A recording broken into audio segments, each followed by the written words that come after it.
Today I'm going to show you how to identify a gemstone in the wild so that you can know once and for all whether it is a precious stone or not. Well, it's very likely that you will miss a good opportunity to identify a gemstone in nature, whether you are walking around a farm or hiking in the forest, near a river, waterfall, or perhaps on the beach.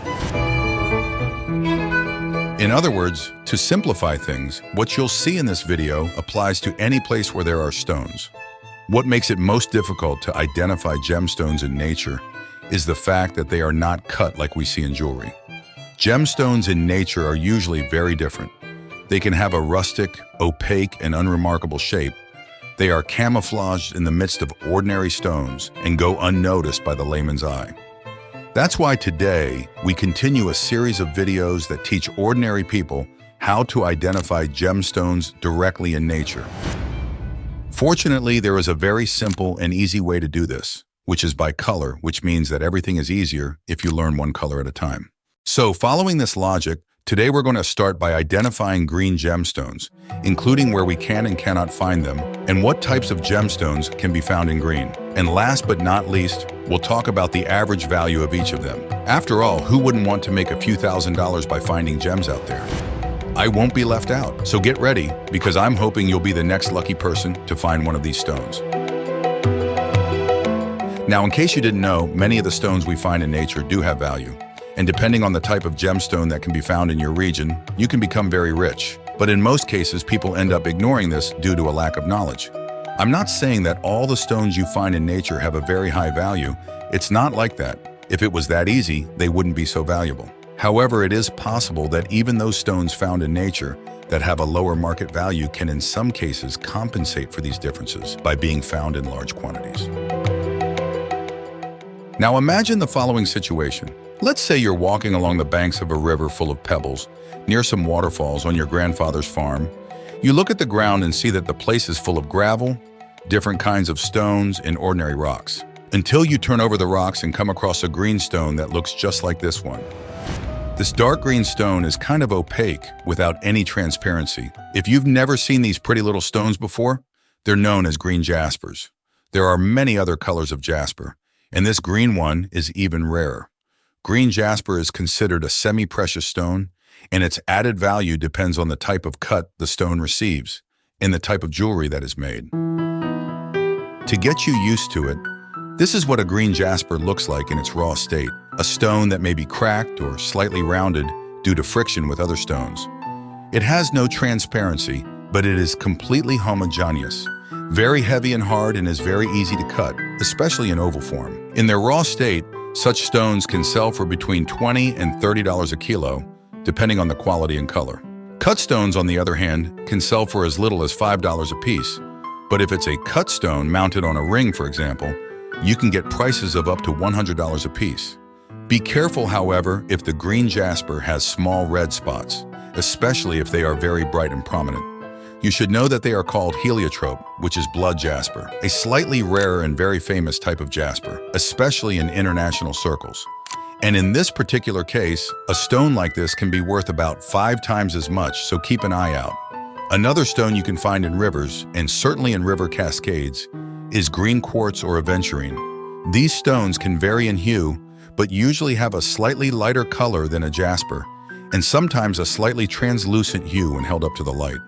Green quartz can be a bit more fragile because it is easily broken, but it will be easy to find green jasper in larger sizes. If it's a little darker, it's called aventurine quartz. It's a very common and popular crystal, and its price varies a lot depending on the color of the stones, especially depending on the type of cut. If it's a more refined cut with a stronger color, it will be a little more expensive, but generally these stones are considered affordable and in their raw state can vary in price from $8 to $40 per kilo. But beware, although these stones are considered inexpensive, they can be the sign of a large deposit. Although it's a cheap stone, green jasper is usually found in huge quarries that offer tons of this material. There are real stories of people who have made millions of dollars because they stumbled upon a huge deposit of green jasper. But as I said, these stones are relatively cheap but highly commercial, which means they are very easy to sell. From low-quality stones to those that are considered good quality, they all have a very good commercial appeal and are easy to sell. Another stone similar to these from the Quasio family that we're going to talk about is green chalcedony, which is from the same family as agate, although there are many green agates sold on the internet that are actually dyed. They are real agates, but they were a different color, and they were dyed using a special process where the dye penetrates the stone and leaves it green, but it's a fake green. However, green chalcedonies are very hard stones, and for this reason, when they break, they form very sharp edges. They are found here in the United States, mainly in California, because of the presence of copper in that region. They can be found in small, medium, and large sizes. Green chalcedonies can also be found in some river and beach gravels, but usually in smaller sizes and rounded shapes. Unlike these other stones, green chalcedony can have a leap in value because when it is very clear and semi-translucent, once cut it looks like jade, with a very vivid and somewhat pearly color. This means that a green chalcedony can vary in value from $1,600 to $2,000 per kilo, depending on the purity and quality of the material. Another type of green chalcedony that is also considered is chrysoprase. The difference between so-called green chalcedony and chrysoprase is that chrysoprase is a bit lighter, more of an apple green, but it is also a very commercial stone that is in high demand on the market. In fact, any stone you can find with a green color is highly sought after in the stone market. Many are expecting me to talk about the famous emeralds, but watch out so you don't get fooled. You won't find an emerald in a river, you won't find it in the middle of a gravel pit, and you won't find it on a beach, because emeralds are precious, expensive stones that come from very deep regions that are difficult to mine. But what you can find in relation to emeralds are the indications, the clues that a region may or may not have a deposit of emeralds hidden underground. You can do this by looking at rocks like these, which are grayish-black rocks with a shiny appearance. For those who don't know, this rock is called shale, which is one of the parent rocks of emeralds. If you see any kind of grayish, slightly greenish rock among the shale rocks, it could indicate that there may be a deposit of emeralds deeper underground. So if you've seen these shiny black stones anywhere, especially if there are large amounts of micas and malachites mixed in with this type of rock, there may be emeralds waiting to be found. And while I'm on the subject of clues, I'm going to talk about another green stone that you won't find in river gravels either, which is green tourmaline. Tourmaline comes in almost any color, and green tourmaline is a very famous and highly prized stone all over the world. And to find a green tourmaline, you do the same process as to find an emerald, following the clues, mainly the presence of micas and malachites, but this time associated with white quartz with black spots, because they could be the famous black tourmaline, which is very common. But few people know that most black tourmalines are actually tourmalines of other colors that have turned black due to prolonged exposure to sunlight over thousands of years. So if you know of a locality that has a lot of black tourmalines just down the road, this could indicate a deposit of tourmalines of another color, including green tourmaline. In either case, it's worth keeping an eye out for clues. But now I want to show you another stone that you can find with a green color. This beautiful stone is amazonite. It's not very well known, but in my opinion, it has a very beautiful, slightly bluish green, usually best known for its whitish flecks. But it can also have a pure color of slightly bluish green, making it a very valuable gemstone. Amazonite, despite its name, is mined primarily in the northeastern part of Brazil. It is a type of green feldspar, so it can appear among different types of igneous rocks, which are volcanic rocks. You can find the first signs of an amazonite deposit at the foot of a hill, on a small mountain, or in a valley.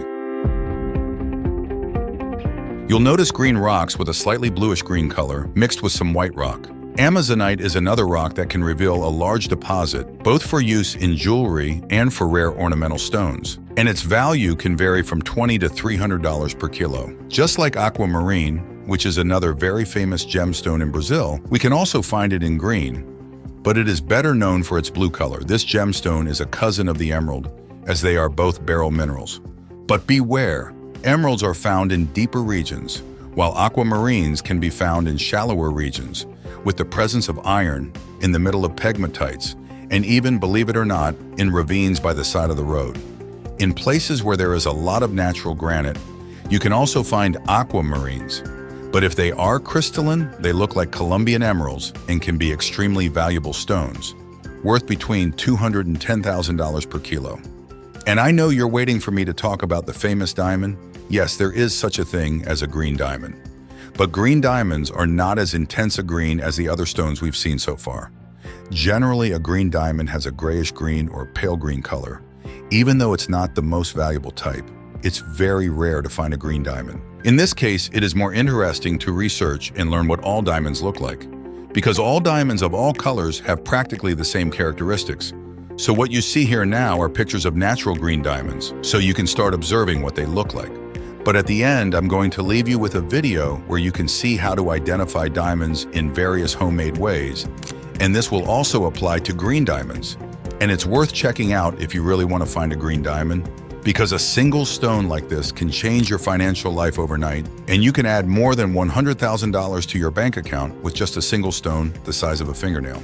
But don't worry if you are just starting out and this is just a hobby. You don't have to worry about that right now. It's perfectly possible to make money from the rocks you find in nature. Usually the biggest problem is identifying these stones, because how can you sell them if you do not know what they are? First, you can research how to identify each type of gemstone on several different websites. Second, you can ask a professional in the field for help, which would be very good. Or thirdly, you can access the best gemology book for beginners on the internet, with everything you need to know in one place, and identify these stones yourself without depending on anyone, with all the tables, concepts, and home tests you need to know to identify any gemstone, including diamonds, without the need to buy expensive and sophisticated gadgets, in the comfort of your own home. All you have to do is click on the first link in the description and get started. And speaking of diamonds, have you ever wondered how people find them? Well, although it's not very easy, the answer is easier than it seems because there are many methods, some of which are even used to find gold. But if you don't know what these methods are, just watch this video and everything will make sense. Thanks for liking and subscribing. Good luck, gem hunters!